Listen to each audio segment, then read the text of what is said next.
Hello, beautiful people. I hope you're doing well. So today we're going to be looking at obedience, and I'll be drawing inspiration from one of my favorite Bible characters, which is David.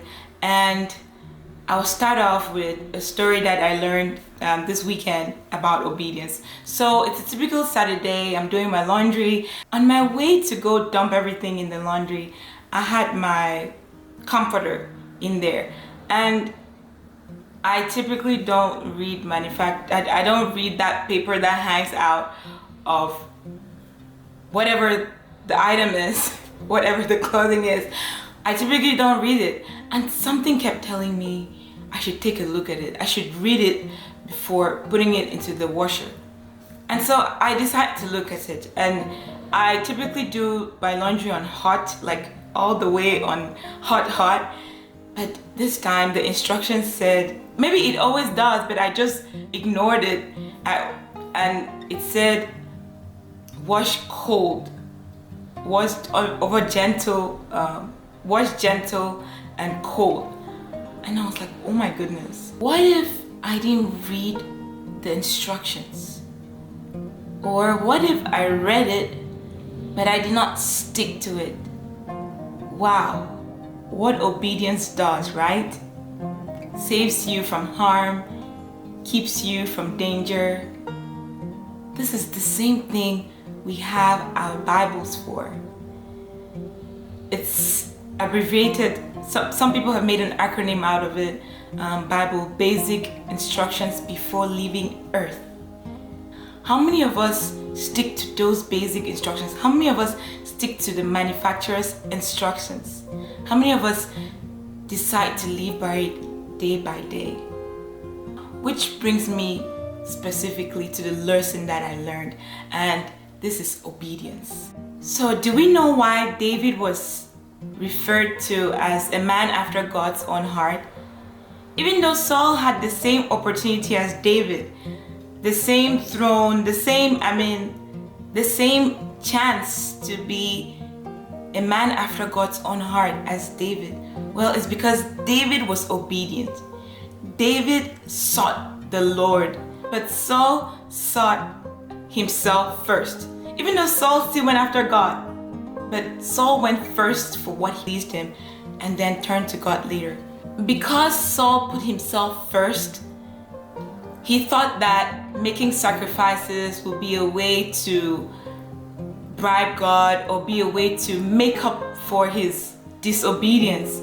But God doesn't work that way. And so you know what happened to Saul? The Spirit of the Lord left Saul. Yes, there are consequences in disobedience. And so let's look at what 1 Samuel says. 1 Samuel chapter 16 verse 14. Now the Spirit of the Lord has departed from Saul, and an evil spirit from the Lord tormented him. Sometimes we find ourselves in a situation where God tells us to do something right away and we save it for later. God sent Samuel to Saul to say this in 1 Samuel chapter 15 verse 22.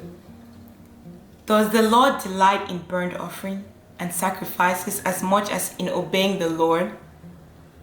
To obey is better than to sacrifice, and to heed is better than the fat of rams. Verse 23, for rebellion is like the sin of divination, and arrogance like the evil of idolatry. Because you have rejected the word of the Lord, he has rejected you as king.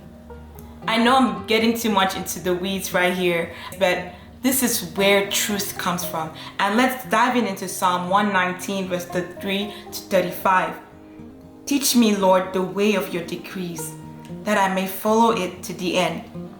Give me understanding, so that I may keep your law and obey it with all of my heart. Direct me into the parts of your command, for there I find delight. This is the kind of prayer we ought to say daily. It's like, Lord, give me understanding so that I may keep your laws. Because no matter how much sacrifices we can render to God, it's all about obedience. You see, what God wants from us is a broken spirit, a broken and a contrite heart. How many of us desire to be like David? More so like Jesus, who says, "Not my will, but thine," without fear of what's to come. I know right now you may be thinking, obedience is hard. It is hard, yes. It's hard for me too. And I'm not saying this from a place where I know that I have arrived. No, I have not. You and I are on the same boat, all right? This is a daily struggle for me too. And so listen, this is what Hebrews chapter 12 verse 11 says. No discipline seems pleasant at the time, but painful.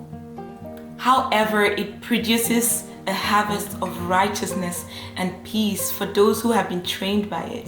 There is peace in knowing that you are doing what God wants you to do. This brings me to the end of today's exhortation.